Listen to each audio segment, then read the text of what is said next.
Hello, everyone. I'm excited today to bring you Jimmy Maxwell. Jimmy is a first-time franchisee with Voda Cleaning and Restoration, and he just quit his job to go all in on this business. And so I'm excited to hear his story today, and I think it's going to be a good one. Welcome to the show, Jimmy. Thank you. Nice to be here, Brian. Awesome. Cool. So to start, let's give some context. So kind of where do you live, and then what'd you do before getting into the franchise? Sure. Yeah. So I live in Littleton, Colorado. It's a few miles south of Denver, South Denver metro area. And I spent really about 17 years in spine implant industry. Had a soft landing for the last 3 years in ERP software sales. That was going well, but getting to the point in my life where there were just too many issues with the corporate job. I can go into all the issues, but I suspect that a lot of your listeners probably feel some of that same pain. And Yeah, what are some of the high level stuff, like politics, travel, like politics? What really made when I felt like my back was up against the wall, and I was like, okay, I'm going to go all in and do something on my own. Was when I first quarter of 2023, they put our comp plan in front of us, in January. And they put in a really nice incentive for dollars sold over quota. It was going to be a triple bubble or 3x quota. And so I put my head down and had a tremendous quarter. And come payday, the second pay period in April, my paycheck was about 55% light of what it was expected to be. And then from that point, it started becoming a negotiation about how much of my commission I was actually going to get paid. And so as a salesperson, where you want to live is really on commission. I don't care about my salary. Yeah. Your commission is your commission is how you feed your family. And I do have a family, and that's why I do everything that I do. And so when they start messing with your pay, and I talked to some other folks, and just said that's how a lot of these companies treat people, and it's whether it's right or wrong, you don't have a winnable case. So deal with it, or now I can only complain to myself for not paying myself commissions as a business owner. That's right. Yeah, it's all on you. All right. Yeah. So they screw you over out of at all. Probably was a significant amount of money. It was. And then what goes that? Were you already thinking about it then? And like, when does it get to the point that you say, hey, I got to go out? And I guess why franchising versus any other thing you could do in your life? Sure. No, I think when I had tossed around business ownership many times in the past, and actually this kind of feed into both of your questions. The reality was I looked at businesses I could purchase, and it was just too daunting for me to be able to wrap my mind around it. I know myself pretty well. I'm strong at sales. I've never been a business owner. So I knew if somebody gave me a business plan and said, here it is, go out and execute it, I could do it. Yep. But I had no idea how to build a company. And I was honest enough with myself to say, okay, is it worth paying royalties and having all this for the right type of system and leadership team that's going to help me implement this? And the answer for me was yes. And so that made that decision a lot easier, because every time I was looking at other companies to purchase that perhaps weren't franchises, I would just run into a brick wall of I didn't know what I didn't know. And so that was really a pretty simple decision for me. Yep. Yeah, I think a lot of people who buy franchises, it's the same way. I mean, I'm the same thing. Like, show me the playbook of how to make money, and I can just go and do that. Like, I don't have to worry about all this stuff. I don't have to like create a website or worry about marketing or funnels or like all this crap that is constantly changing too. Versus like, here's what you got to go and do. And I think that's awesome. Plus, like, when you're part of a franchise, you're part of this community, and then there's other people around the country. So like, you may figure something out that works in Denver that now the playbook can get, it's amended in a sense that the guys in Austin, the guys in Tennessee, right, that they can feed on that. And same thing, like, and so now it's like you got a bunch of guys all looking to like, lift the tide, which then lifts all the boats if the people go and, actually follow it, which is a whole other thing. But you know. Yeah. No, absolutely. They provide a really strong framework, and it still allows you to put your own flair on it, figure out what, kind of within that framework, what you need to do to grow the business in your locality. But yeah, to your point, Having the guide. Yep. Yeah, absolutely. And so then were you looking, then I guess, so you have this idea, franchising's it, kind of walk through the path. Did you work with a consultant, or did you find, were you looking for restoration specifically, or kind of walk us through kind of that, like the selection in your mind of how you kind of got to this point? Sure. Yeah, no, I looked at about 8 different franchises. Then I would say really got in depth with 3 of them to get, into the final processes. I had a checklist of things that were sort of must-haves for me. What were those? Well, I really didn't want, I was looking at, food and beverage, and I really didn't want to have to be open on Sundays, and it's personal for me, but that's the way it was. And so I just said, okay, that eliminated, 60, 70, 80% of what I was looking at, and it helped me focus in.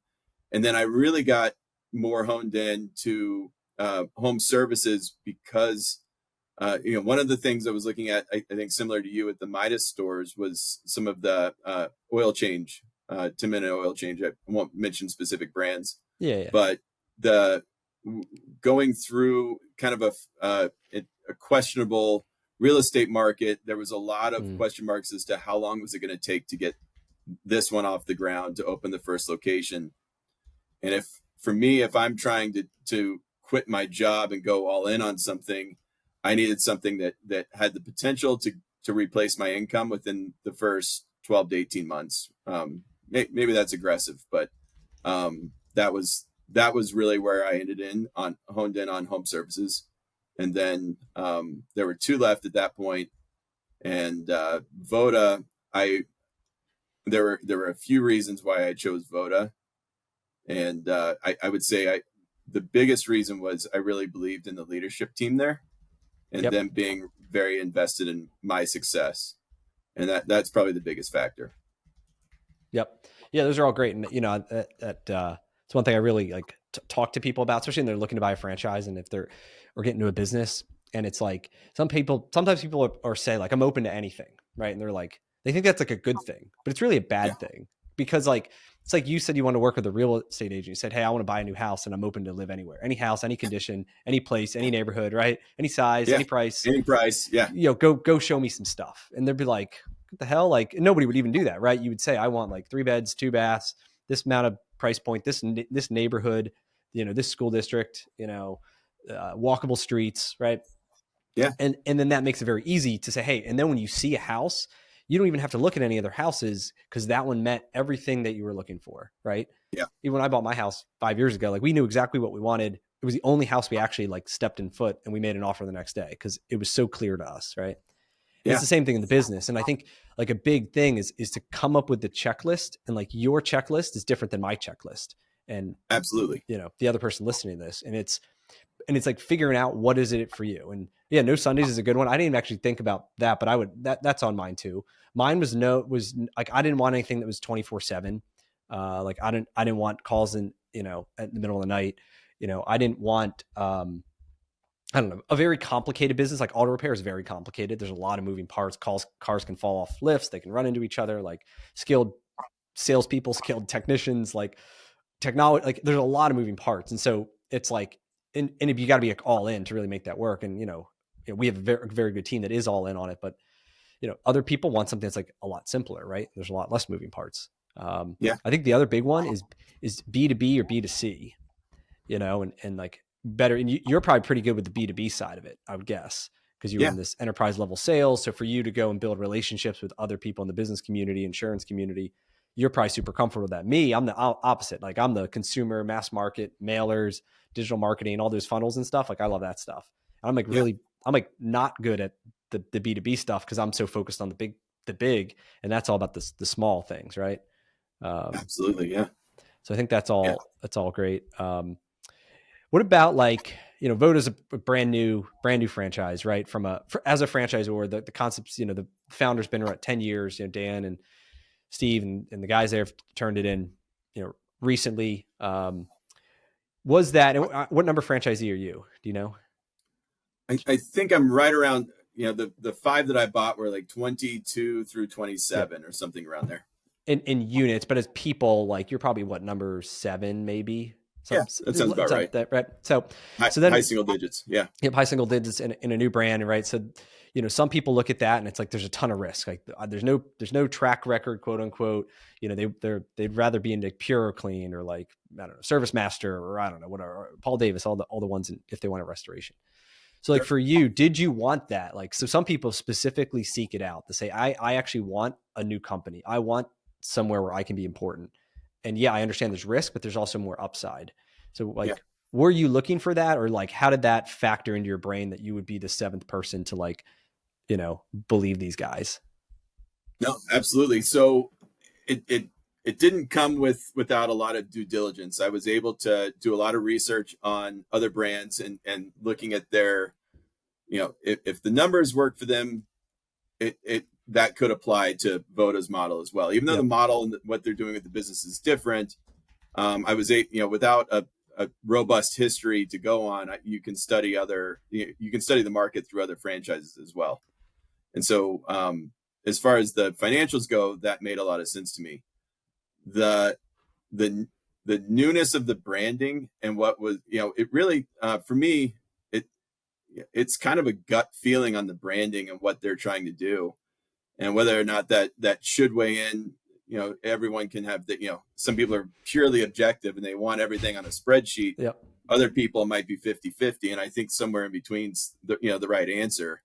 But I loved what they'd done with their branding and marketing. And I was blown away by the vision from the marketing side. Yep. Which, and then really, territory availability was a factor as well. Yep. A lot of the historic franchises just have very limited availability. And again, for me to be able to replace my income, I needed enough territory to where I could grow this into something that a sizable business. Yep. Sizable business, and not just a few zip codes. Right. Yep. So that played a factor, but then really I think the passion from the passion and the expertise of the people, and Dan, Zach, Christian, Steve, all of them with their experience, I believed in them. And again, that at some point it comes down to your gut, and you can spreadsheet the heck out of these business decisions, but at the end of the day, it has to come from your gut. Yeah, all franchises are in the people business, right? You're in the people business that you hire, and the relationships you build, and the franchisor and the relationship and the energy and the ideas, and like, because we all do the same service. Like you're going to rip out the same wet drywall as anybody else. And it's like Absolutely. How you get to that point and the customer experience inside with your technicians who care about, being a good house guest and all that. Like, and that's all driven through the top down and the culture it's created. Absolutely. And so, yeah, and Dan and the guys, like I'm friends with Dan. I've had him on my podcast a couple of times. And like, for those who don't know, like kind of the backstory is, he had a lead generation company. So he had his whole business was about online marketing, call center, like it was all leads. It was in the franchise space. And he sold that to private equity for millions of dollars. And then he took a significant amount of the money that he made from that to invest into Voda, to buy this, to take this company that was a independent business who had a really good like core like service, and then turn it into a franchise, which means, marketing, training, sales, like coaching, right? And anyway, so he's all in. He's super passionate. I know he is. I know he flies around the whole entire country, meeting franchisees and meeting candidates, and will do anything to make it successful. So it's he really is. And I believed them when, it's easy to believe them because they are so passionate about it. They do have the background and the know-how. And I didn't feel like they just kind of backed their way into this. It was clear to me that they came into this specific market with this first franchise that strategically they're building intentionally. Yep. Yeah. And other franchises we see, like it's kind of the opposite, where maybe they have a business and they think the business is good, so they're going to franchise it. But like to be a successful franchise, it's a whole other skill set than it is to be a good business, because it's training, coaching, marketing, all the stuff that's like interchangeable, whatever the thing is, right? Whether it's painting or restoration or senior care, it doesn't matter. And if they don't have that component, the franchisees aren't going to be successful. So Yeah. Awesome. So then like through the story, you find them, you buy in, you've got this job that, these people screwing you over.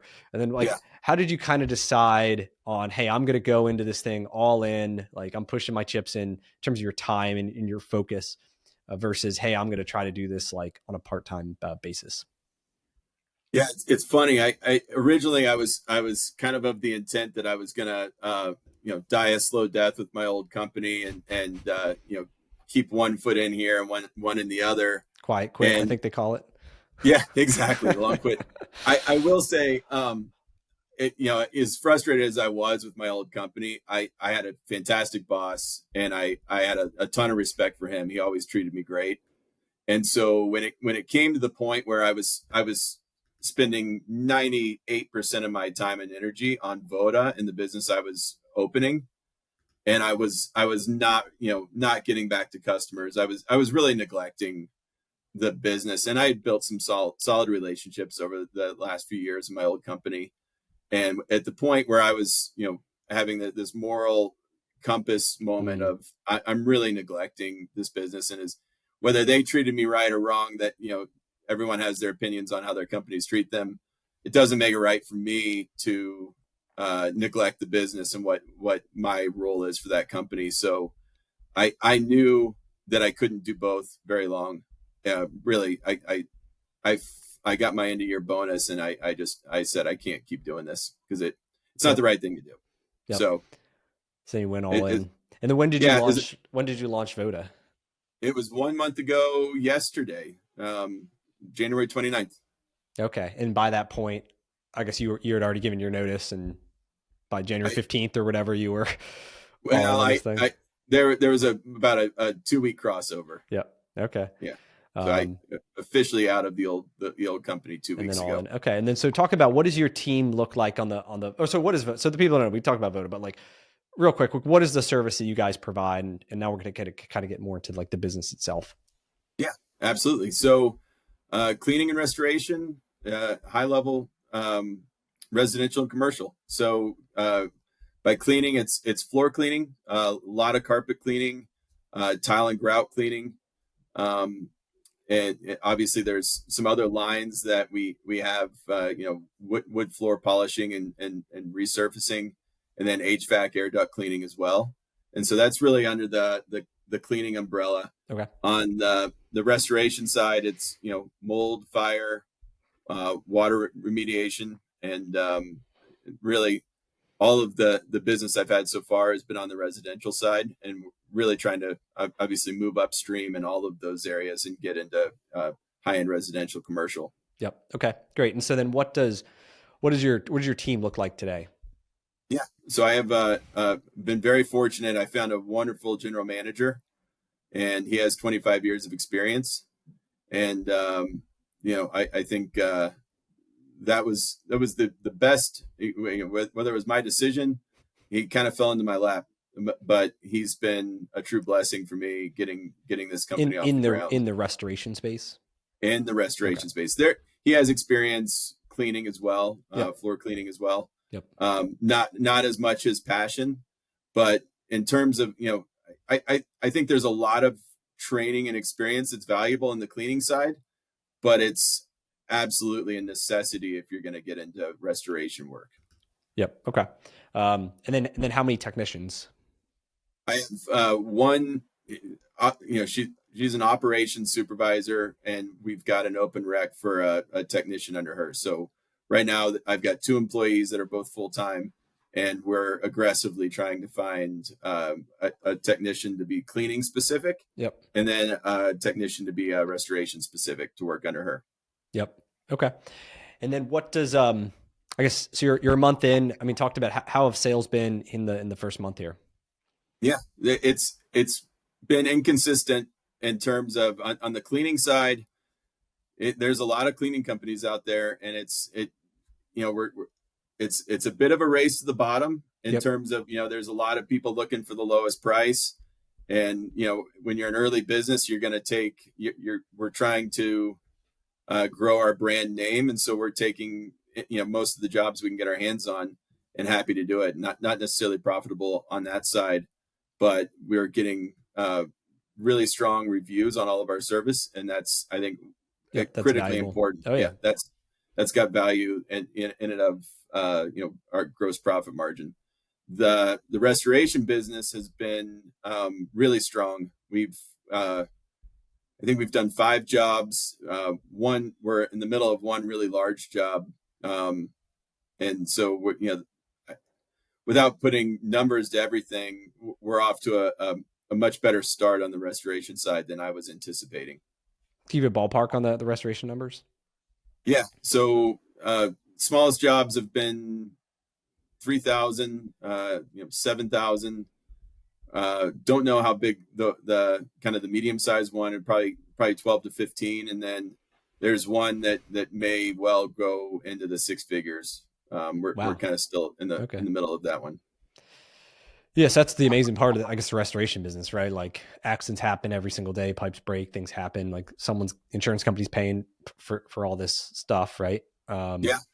And that, in your first month of business, you can get $100,000 plus job, like at least sold. Obviously, you got to get it done and paid, and like there's obviously it's a longer timeline than the same day. But that's strong. How did those, like, what's the difference on how you get those leads, restoration leads, versus how you get carpet cleaning leads? Or is it the same? The restoration leads so far have really been grassroots. Now I will say that the largest job actually came through a lead center through Thumbtack, and it believe it or not, we're not anticipating it being as big of a job as it was. It looked like there was some water in a room that had been coming in, and we get in there and the entire house is soaking wet. And so it really turned into something a lot bigger than we thought. And then a lot of grassroots, just being very, very not aggressive, but just letting all of my friends, I have a strong network of really good people that live here, and some of them are in buildings, some of them are in insurance, and actually 2 of the jobs have actually come from personal friends that have had a water event in their basement and needed help. So really just kind of aggressively putting yourself out there, and it's amazing. There's something about somebody going all in and opening their own business. People really want to help you. And they may know somebody else that's got a 20-year-old restoration business, and they're probably thinking to themselves, well, we can call this guy that's been doing it for 20 years, or, Jimmy seems like a great guy. He's out there trying to hustle and build this business up.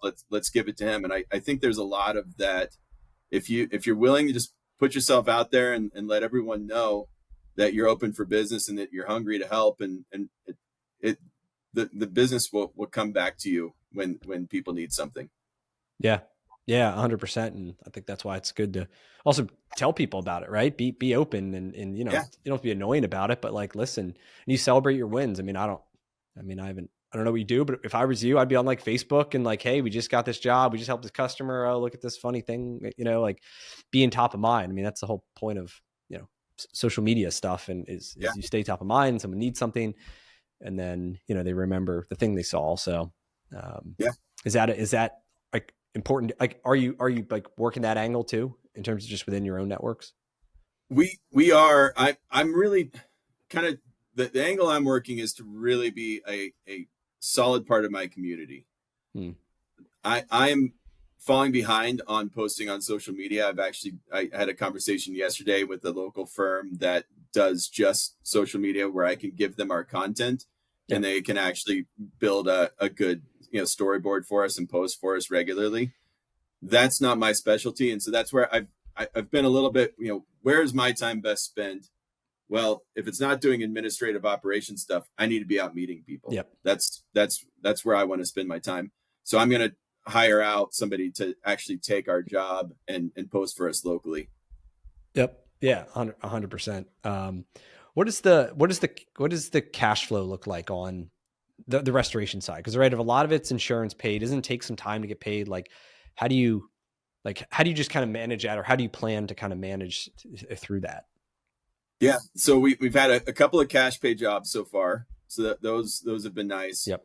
The insurance, the cash flow with the insurance jobs, it's too early to tell. I don't know when we have not received a check from an insurance company yet. And two of the jobs, the larger ones we worked on, were both insurance jobs. We're 30 days in. I'll send you an email in a month and let you know where we're at. But it's a little nerve wracking, but I also came into this knowing full well what the cash flow situation could be and prepared for it. And I have enough cash to where I'm in a good place now. Yep. And then a line of credit to where if I need to push, 6 months, then I should still be okay. It wouldn't be ideal, but so I had a friend, okay. I had a friend who owned a restoration franchise. It was doing, I don't know, 2.5-3 million a year. And he kind of had these ebbs and flows where it was like, it would be this big accident, right? Or a flood or whatever. And he'd like all the guys double time pay. It was like crazy. And so then he, had to make payroll every single week, but then it took, it took time to get the checks, but then the checks came in, he got 200,000, 400,000, like, but in those lulls, like, you got to be able to like going into this thing prepared that you can make a lot of money, but the cash flow sometimes can be irregular. I also interviewed another guy a while ago. I could try to find the episode who was one of the service Serve Pro. He was a Serve Pro franchisee. He was, and he was the quickest person like in Serve Pro to get paid. I think it was like 15 days. It was something crazy. And everybody else was like 45 or 60. And like in the episode, he went into like how he got paid so quickly, but basically he was a squeaky wheel was his secret, which like he found out who the adjusters were. He found out who the people at the insurance company were who cut the bills, and like he'd be on them as soon as he submitted it. He'd like, did you get anything? Does everything look good? Is there anything you need from me? And then like he just kind of set the expectation that like, listen, like I want to be the first one that gets paid. And he treated people well, but like he went at it like as aggressive as you went out to get the sales, he went as aggressively to make sure he got paid. And so anyway, I'll see if I can find the episode. I'd love to. I need to give that a listen for sure. Because it was unique, and he's like won these awards and stuff, and have him speak, and like it was all about like he ended up selling the business, and now he's like a business broker or something. He does something else now, but anyway, he was a good guy, and so but that's like a huge part of the business. And I think like even that like you learn, like you think things are just the way they are and you just need to accept them, and then you learn like that's not the case. Like there's another way you can do it, and then once your mind opens to that, then like you go down that path. And it's like whatever it is, right? It doesn't even matter. So that's brilliant. I'm gonna keep that in the back of my mind, and as we build out our operations team, definitely consider having somebody that's going to be my collections, my AR collections department. That was part of it. Like really a strong AR, somebody's really on it, not like. The people that were really passive, even my friend, I think he was a little too passive with it. Which then, I mean, we do the same thing. If someone sends you a bill and you just like throw it out, like you're like, they'll send me another bill later and I'll pay it. And so it's the same thing versus the guy who like sends you the bill and then he calls you and then he sends you an email and then it's like, all right, I'll pay you, and you owe it. Like, it's not like you're not trying to pay it, but there's no late fees. There's no reason for them to pay it until you annoy them. Not annoy them, but it's like you did a service, you had an agreement, you're going to get paid. Like, it is what it is. Like, so, but to awesome. That point, my general manager did also say, on some of these larger jobs, asking for, 50% or deposits from the insurance company. And, in his past, he's had some success with that. Yeah, so that they know you got to make payroll to do the jobs, and they know like you got equipment and you got everything you got to do. So I think, I think it's always just like not accepting sometimes what people tell you, think outside the box. Yeah. Go try to get some money in to help float the job. And that way, you're not paying interest points on money to to make payroll. Yep. So what's your plan for the first year? Like what does success look like in 12 months from now? Yeah. So my my financial goal for the business is to hit 800,000. That that could change a little bit. I could bump that up a little bit, but I don't want to move my goal.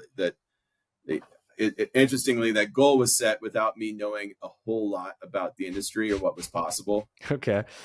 But it was built from a spreadsheet. Like, okay, Yep. this is what my average monthly job is, number of jobs, monthly expenses. And, yeah. So I just applied that, and I don't believe in changing goals necessarily. So if we end up, doubling that goal, we'll celebrate it. If we, obviously we'll correct if we don't hit that goal, but I think it's attainable. And I'm also being a little bit bold and courageous with some of the build out of the, sort of field of dream style. If you build it, they will come. I've been aggressive with purchasing more equipment, more vehicles, aggressively hiring another technician, especially in the Denver market. The rains for, kind of through the second quarter, the big storms come through April, May, June. And you can see it if you look at the leads that come through Angie's or Thumbtack. So I made the decision, well, if 60, 70% of the water jobs come in that second quarter, I can either be in a position to capitalize on that in 2024, or I could, slow roll this thing and not really capitalize until 2025 or 2026. So I've been a bit aggressive with what I've invested in to make sure we can try to be in a good position for this year. Yep. What did you, so you bought more vans? Or are you buying more vans? Yeah, I have a second van and a truck with a trailer on its way. We bought a pickup truck, slightly used, and then getting a trailer. Really trying to, we put our heads together and really felt like this gave us the most flexibility with the minimal resources that we have right now. Yep. Good. Yeah, I think you got to prepare to be successful. I mean, that's why you're doing this thing. You're not playing it just as a hobby, and especially if there's that seasonality. If there is a seasonality component, like you'll be able to say yes to everything and hit the ground running, and not. I'm thinking the same thing with the painting business. It's like springtime, summertime is generally the busiest season.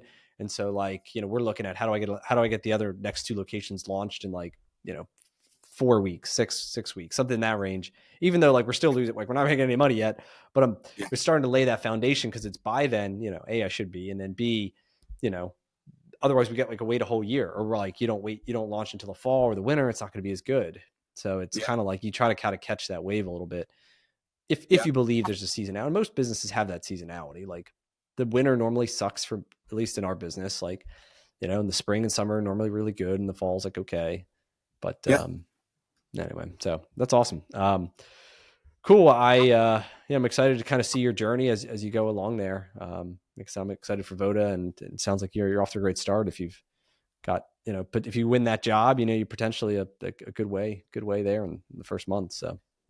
Yeah, no, I appreciate it. And, I'm excited about the journey as well. There are definitely, I haven't had any moments where I've been like, oh goodness, what did I do? But, there's definitely those moments where you're like, oh gosh, by buying that second van and truck right now, am I going to be able to,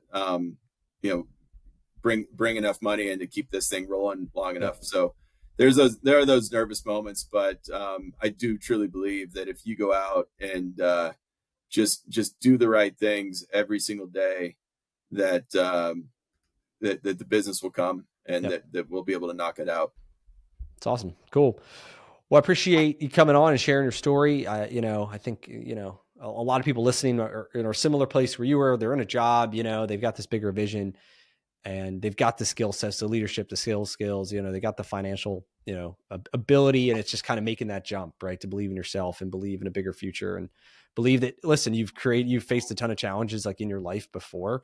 And this is just one other challenge that you're going to face, and you're going to figure it out just like you've done before many other times. So, it's great to have, guys like you. You're inspiration to a lot of people. So, so thank you for that. And where's the best way if someone wanted to get in touch with you? I would go to myvoda.com/Denver, and our contact information's there. And feel free to reach out if anyone needs anything. Awesome. Cool. Thanks again for coming on, and good luck on your journey. Yeah. Thanks so much for the time, Brian. I appreciate it. Thanks.